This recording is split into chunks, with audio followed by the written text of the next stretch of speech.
దాని కొరకు పురుషులందరూ కూడా దానికి తన తోడ్పాటును అందించాల్సి ఉంటుంది. మన ముఖ్యంగా మన జిల్లా మహిళా సాధి అంత మంజూరు అయింది దాన్ని పేరు మార్చి తర్వాత నమస్కారం.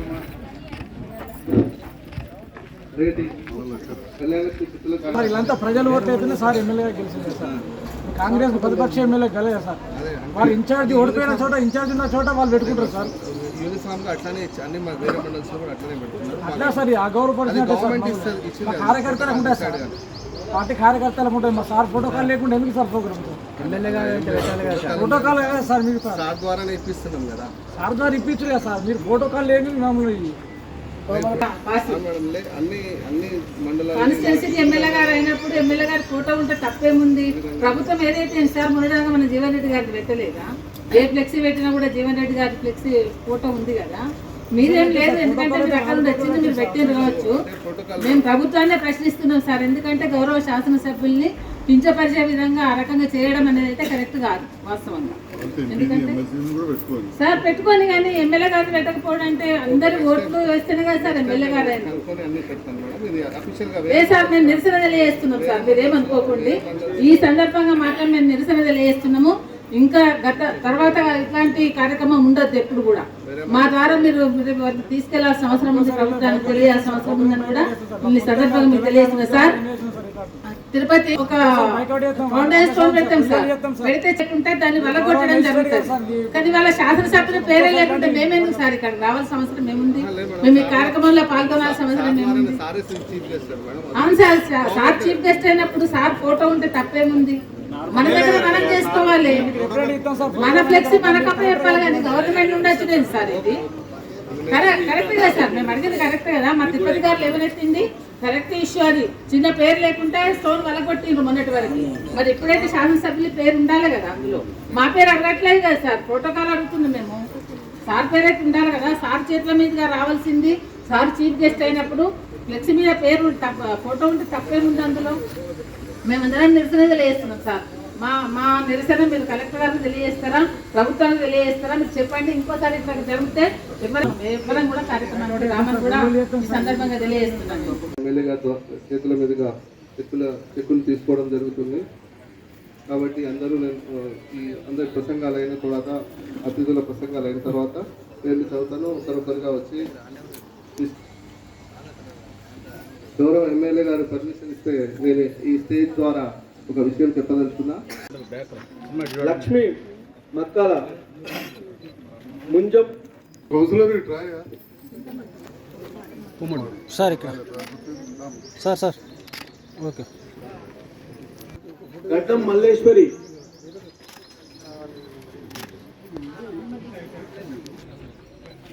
సార్ ఇక్కడ ఓకే సార్. ఉప్పుమడుగు సార్ ఇక్కడ సార్ చైర్మన్ గారు అందరూ ఇంత పడుతుంటుంది. దాని గురించి ఎక్కువ పట్టించుకోదలుస్తుంది. మరి ఆనాడు ఆ ప్రభుత్వం అన్నీ చేసింది. మీ అందరి దయతోటి నేను ఇక్కడ గెలిచిన నాలుగు ఇంకో 10 మంది గెలితే అది అటు ఇటు పోవు. కానీ కొన్ని అక్కల రకరకాల కారణాలు, అక్కడ ఎన్నో విషయాలలో మీకే తెలుసు. బస్ ఎక్కించి పంపిస్తారు కావచ్చు, నెలకు 2 నెలలకు ఒకసారి ఉచితంగా బస్ ఎక్కుతారు. రోజు ఎక్కేది కాదు, పోయేది కాదు. కానీ మన అందరికీ 2500 ఇస్తా ఉన్నారు. మహిళలందరికీ 2000 వచ్చిన వాళ్ళందరికీ 4000 చెప్తా ఉన్నారు. గోడల మీద రాస్తున్నారు. ఇక లగ్గవేళకి తులం బంగారాన్ని ఇస్తా ఉన్నారు. ఇక అది నేను అనుకుంటా ఈ కొత్తగా లగ్గాలైన వాళ్ళకి ఎవరు ఇస్తారేమో, ఎప్పుడు ఇస్తారో చూద్దాం, మనకు తెలియదు. ఎందుకంటే వెంటనే చెప్తా అన్న రుణమాఫీ చేయలే.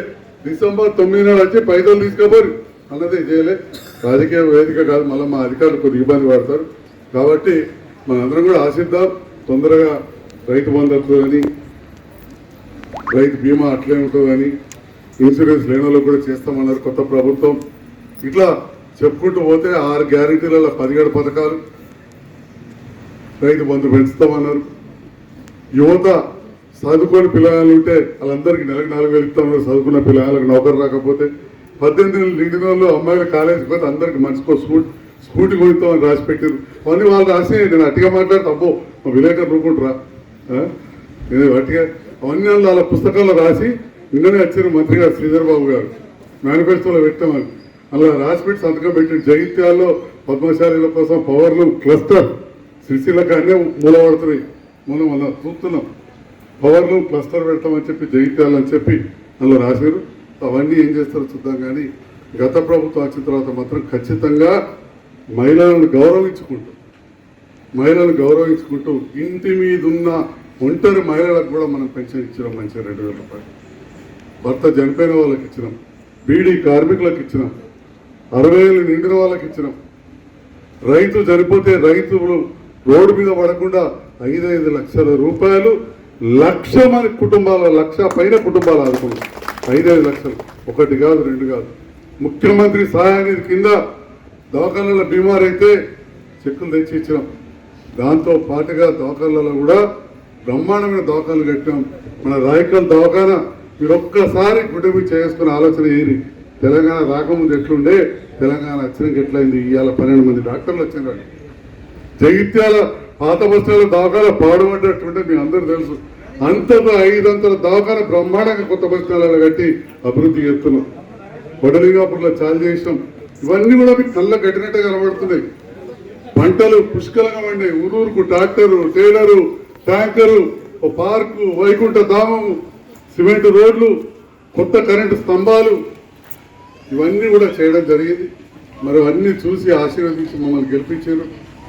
ఇవాళ అంతకుముందు రిజిస్ట్రేషన్ కావాలంటే జగిత్యాల పోదురు, కానీ ఇవాళ ఏ రైతైనా రిజిస్ట్రేషన్ అంటే మన రైతులను వేసుకుంటారు. దాదాపు 4,000 పైన రిజిస్ట్రేషన్లు అయినాయి. 5,000 మంది లేకపోతే 5,000 ఒక్కొక్క రిజిస్ట్రేషన్ కొన్నోళ్ళు అమ్మినోళ్ళు ఇంటితో రాలేదు.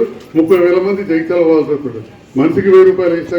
ఎన్ని కోట్ల ఆలోచన ఏం చేసేది కేసీఆర్ అంటే ఈ తహసీల్ ఆఫీసులో రిజిస్ట్రేషన్లు పెడితే మన రాయకల్ మండల పేరుకి ఏం లేకుండా 30-40 కోట్ల రూపాయలు మనకి ఇవాళ మిగిలింది. లేకపోతే అటు బస్ కిరాలకు, చాలక్ టిఫిన్లకు, అక్కడ ఇచ్చే చిల్లర ఖర్చులకే 30-40 కోట్ల రూపాయలు అవుతుండే. ఇది మామూలు విషయమా? కరీంనగర్ జిల్లా కేంద్రాన్ని జగిత్యాల తీసుకొచ్చాడు. ఎన్నో పనులకు సామాన్యులకు మనకు అవసరం ఉండకపోవచ్చు, అధికారులకు కానీ ప్రజాప్రతినిధులకు చాలా అవసరాలు ఉంటాయి. జిల్లా కలెక్టర్ ఆఫీస్తో అక్కడ పోయటం అంటే ఈ రకంగా మన తెలంగాణ రాష్ట్రం ఏర్పడిన తర్వాత ఇవన్నీ కూడా జరిగినాయి.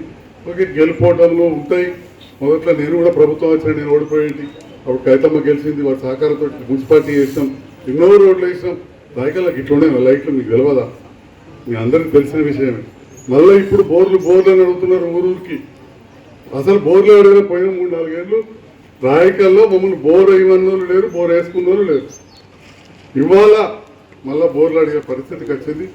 మళ్ళీ మనం మేము ప్రత్యేకంగా దృష్టి పెట్టి 90 పెట్టకు నేను, రాజిరెడ్డన్న, అచ్యుతన్న, హనుమాను సారు, మల్లరెడ్డన్న అందరం పోయి ఓపెన్ చేయించి కాలువలు సాగు చేయిస్తే ఇవి చెర్లకు నీళ్ళు వస్తున్నాయి, పొరవ దాటుతుంది. మరి ఈ రకంగా గెలిచిన ఓడిన నిరంతరం ప్రజల మధ్యలోనే ఉండే రాత్రులు అప్పుడు కవితమైన సహకారంతో కూడా అభివృద్ధి చేసినాం. ఇక ముందు కూడా ప్రభుత్వం ఇప్పుడు కాంగ్రెస్ ప్రభుత్వం వచ్చినా ఇక్కడ మీరు నా మీద నమ్మకంతో గెలిపించారు. బ్రహ్మాండమైన మేయాటితో గెలిచిన ఏదో అడ్డమరుగుడి దెబ్బ 1-2 ఓట్లు కాదు, 16,000 అంటే చాలా పెద్ద మేయాటి. నేను ఓడిపోయినాడు కూడా నా మీద గెలిచిన పెద్ద మనిషికి 6-7 మేయాటి వచ్చింది, కానీ నాకు ఇలా 16,000 వచ్చింది. పోయినసారి ఇంకా ఎక్కువ వచ్చింది. కాబట్టి మీ అందరికి కూడా వేళ రుణపడి ఉంటామని చెప్పి, ప్రభుత్వం లేకున్నా కానీ మాకంటూ మీరు గెలిపించడం వల్ల ఎమ్మెల్యేలకు కొన్ని హక్కులు ఉంటాయి. చట్టాలు చేసేదే మేము, అక్కడ మాకు హక్కులు ఉంటాయి. ఖచ్చితంగా ఆ హక్కులు ఉపయోగించుకొని మీకోసం వేళ నిరంతరం మీ మధ్యలో ఉంటామని చెప్పి తెలియజేస్తూ, నా వెనంటి ఉన్న మా కార్యకర్తలకు, ఉద్యమకారులకు, ప్రజాప్రతినిధులకు ఎప్పుడు కూడా మా వార్తలు పత్రికలకు ఎక్కిస్తున్న పాత్రికేయ మిత్రులందరికీ కూడా పేరు పేరున